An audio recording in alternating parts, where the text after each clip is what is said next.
What is creative teaching? How can digital technology support this? According to Robinson, creativity is the process of having original ideas that have value. Papert argues that to be creative, the learner must make something for an audience to develop this creativity.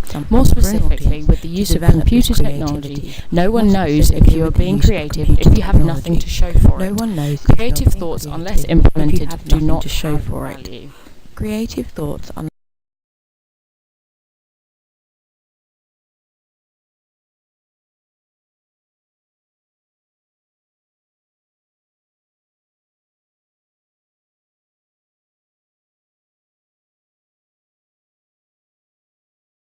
Making displays can be seen as a creative aspect to a teacher's role.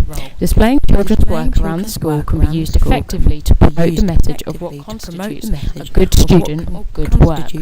These are a couple of displays from my classroom. They could have been improved with the use of digital technology. If QR codes and voice recorders with information to access are attached to interactive displays, it is likely children will engage more deeply with the learning the wall is showing.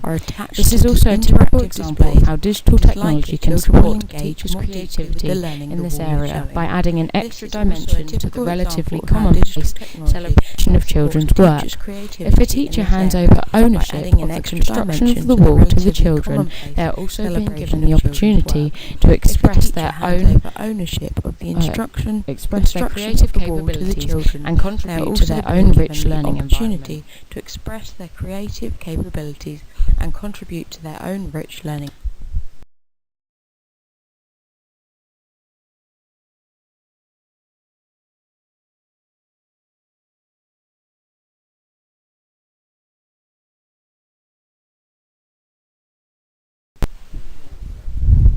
An alternative view to teaching creatively is that it is necessary to be creative in the classroom in order to overcome problems. For example, on my placement, a child had difficulty expressing themselves through speech. To overcome this, the child was given an iPad with special software installed. The child was then able to input messages and indicate a selection of given symbols, and the device, to an extent, would speak for her. I had to continue to consider my planning in a creative sense with this in mind, because the software was not always fully suitable to the activities I had planned.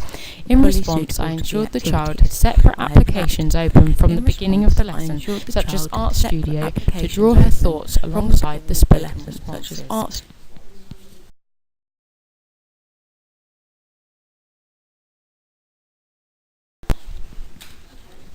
Prensky argues children are growing up digital natives, and this girl was particularly competent in the use of her iPad. Some teachers lack confidence in maximising the use of digital technology in their classroom.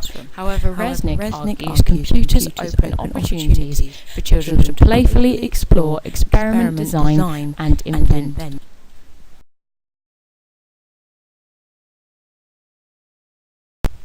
In a practical sense, it is very difficult for teachers to teach completely new and innovative lessons every single day. With experience, teachers build up a bank of ideas on which to draw and adapt according to the occasion.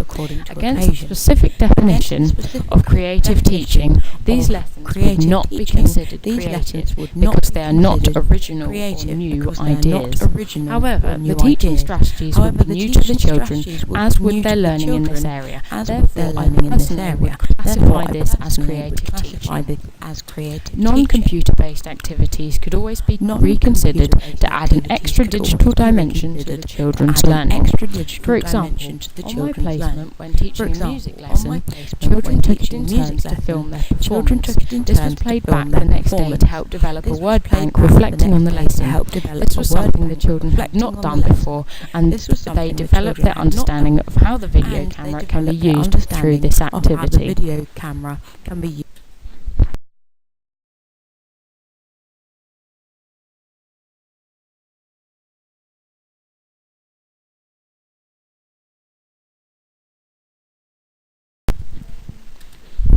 Similarly, teachers can use digital technology such as audio software and video cameras to record their own practice.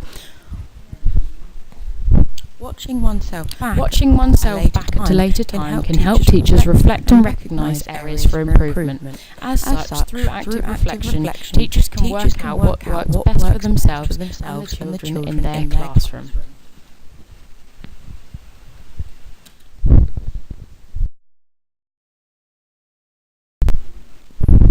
In conclusion,